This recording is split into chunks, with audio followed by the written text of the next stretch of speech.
Let's take a very practical look at how we use our emotional intelligence skills when we're leading.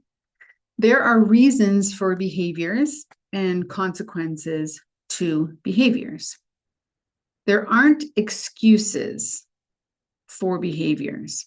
We don't get to act without consequence, whether those consequences are natural or imposed. In leadership, accountability is the act of applying consequences to behaviors.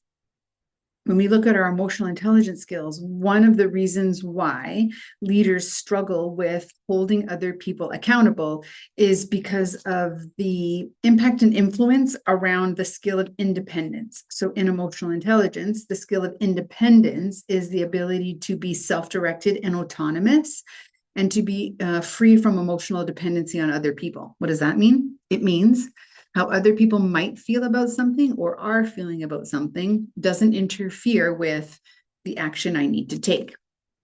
So the skill of independence is supported by 3 other skills in emotional intelligence. And at any one time, when we're not able to head into accountability conversations around performance or behaviors, it's any one of these 3 that might be operating. Now, I've numbered them just to be able to talk you through an example of like, if this is the first thing that's problematic, and then this becomes problematic, this becomes problematic.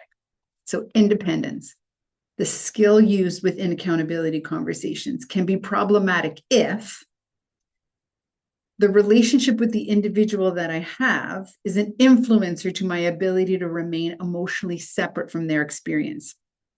Sometimes we have relationships with people in the workplace, and the tone or color or history of that relationship creates an emotional friction. And so we decide not to have the accountability conversation at all to avoid it, or we go into it extremely aggressive or passive aggressive. So the relationship is a wobbly supporter to this skill.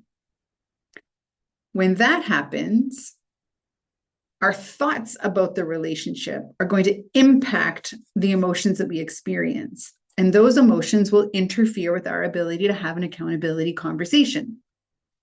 It's up to us and our emotional self-awareness to recognize which emotions we're feeling and how they're interrupting or influencing our ability to stay separate and have the accountability conversation.